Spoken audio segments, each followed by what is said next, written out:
dengan NIM 013. Saya Nirma Yuliana Saputri dengan NIM 005.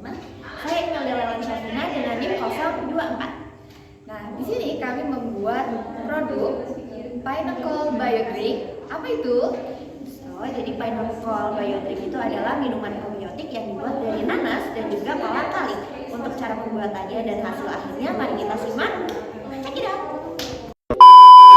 Jadi guys, langkah pertama yang harus dilakukan yaitu rebus. Kolang-kalingnya sampai mendidih ya. Ini kita pakai sekitar 100 gram. Sambil nunggu mendidih, kita kupas dulu kulit nanasnya. Ingat sampai bersih ya, biar gak gatel nanti.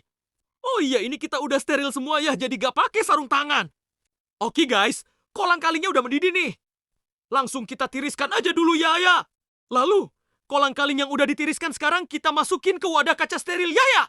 Terus kita bagi jadi 2 wadah. Yang satu bakal jadi versi original nonong calling. Sedangkan yang satu lagi bakal kita kasih sentuhan spesial berupa ragi tepi. Lanjut! Sambil nunggu agak dingin, kita gas ke tim nanas. Nanas yang udah dikupas bersih tadi langsung kita potong-potong kecil. Pokoknya secukupnya aja biar blendernya nggak ngambek. Lemah soalnya kayak rupiah. Ya maaf. Masukin potongan nanas ke blender. Tambahin gula sekitar 2 sendok makan aja ya. Rasmi, nanasnya udah manis banget. Jadi nggak perlu banyak-banyak. Terus tambahin sekitar 100 ml air. Dan sekarang, saatnya blender bekerja keras demi masa depan bangsa. Semangatit blender WNI, SNI. Blend sampai halus dan cantik. Kalau udah, langsung kita saring ya. Kita ambil sari nanasnya aja biar hasil akhirnya lebih smooth. Nah, ampasnya jangan dibuang ya guys. Serius. Jangan. Masih bisa diolah jadi selai. Karena kita anak-anak yang cinta lingkungan dan anti mubazir. Soalnya harga nanas di supermarket udah almost $2 guys. Oke lanjut. Sari nanas yang udah disaring tadi. Langsung kita tuang ke masing-masing. Wadah yang udah berisi kolang-kaling. Untuk wadah kedua, kita tambahin ragi tape yang udah dihaluskan dulu ya. Biar gampang nyatu dan gak bergerombol kayak anak kelompok. Pas dosen bilang presentasi dadakan. Setelah itu tinggal diaduk sampai semuanya tercampur rata. Kalau udah, tutup rapat kedua wadahnya. Pastikan rapat ya guys. Jangan kasih kesempatan kontaminasi buat ikut nimbrung.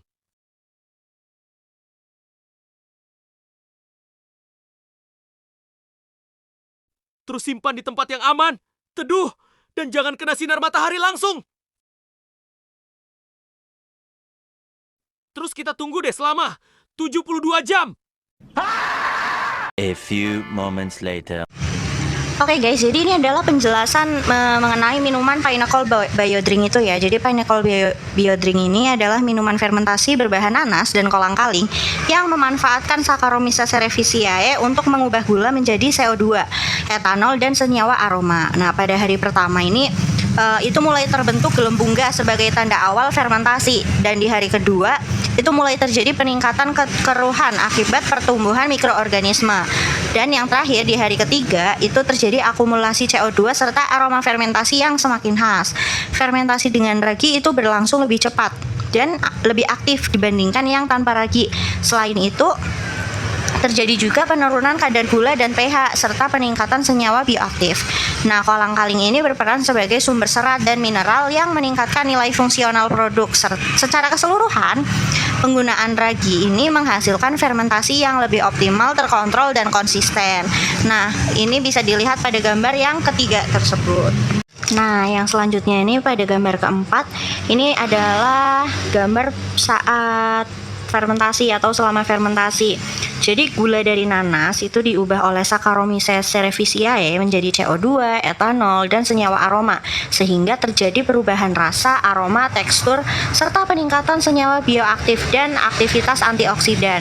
Kolang-kaling ini berperan sebagai sumber serat dan mineral yang mendukung proses fermentasi. Jadi secara keseluruhan kombinasi nanas dan kolang-kaling itu menghasilkan Pineapple Biodrink sebagai minuman fermentasi fungsional dengan nilai gizi dan potensi manfaat kesehatan yang lebih baik. Untuk selanjutnya, teman-teman bisa mendengarkan dan melihat bagaimana reaksi teman-teman ketika meminum Pineapple Biodrink yang sudah kami buat.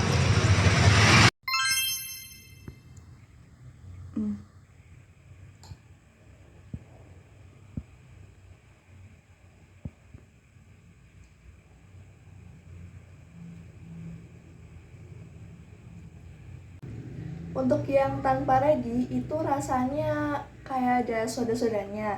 Dan sedangkan yang memakai ragi itu rasa asamnya tuh lebih kuat dan juga rasa sodanya tuh agak kurang gitu, hampir tidak ada. Perbandingan dari rasa yang menggunakan ragi dan juga yang tanpa menggunakan ragi. Untuk yang menggunakan ragi yaitu tingkat keasaman lebih tinggi dibandingkan tanpa ragi. Kemudian untuk tingkat karbonasi yang menggunakan ragi cukup rendah dibandingkan yang tanpa ragi. Seperti itu. Menurut aku yang ini rasanya lebih asam dan nanasnya lebih berasa. Kalau yang ini karena udah difermentasi jadi rasanya nggak terlalu asam dan cukup enak. Menurut aku yang pakai ragi lebih enak. Oke. Untuk dua sampel ini, pertama yang tanpa ragi ini rasanya kecut, dan kecutnya itu kayak seperti mencekik gitu, gitu kecutnya. Nah, tapi kalau yang sampel ada raginya ini dia masih kecut tapi tidak sekuat yang tanpa ragi. Ini lebih mending, lebih ya kayak kecut panas biasa. Tapi kalau yang tanpa ragi ini benar-benar kecutnya kecut banget, kayak kecutnya tuh kuat dan kayak mengikat gitu.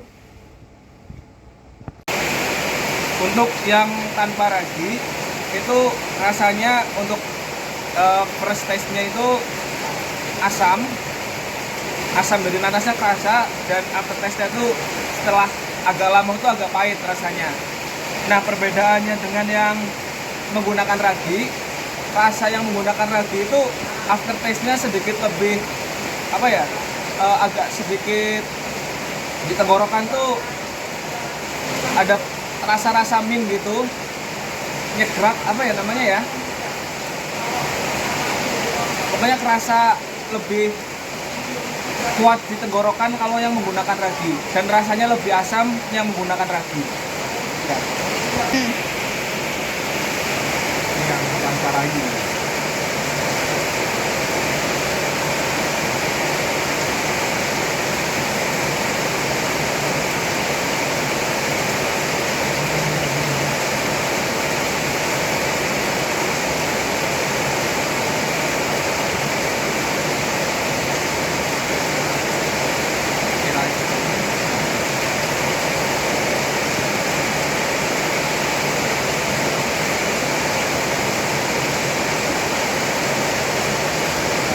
Kalau yang setelah saya minum yang tanpa ragi pertama, itu rasanya lebih ada kayak sparkling gitu ya, kayak soda gitu. Terus kalau dikomparasi sama yang pakai ragi, itu lebih turun rasanya, nggak yang terlalu menyengat atau terlalu kencang rasanya, enggak. Nah, itu dia guys, tadi cara pembuatan dari Pineapple Biodrink dan juga testimonial dari beberapa teman kami. Sekian dari kami, semoga bermanfaat.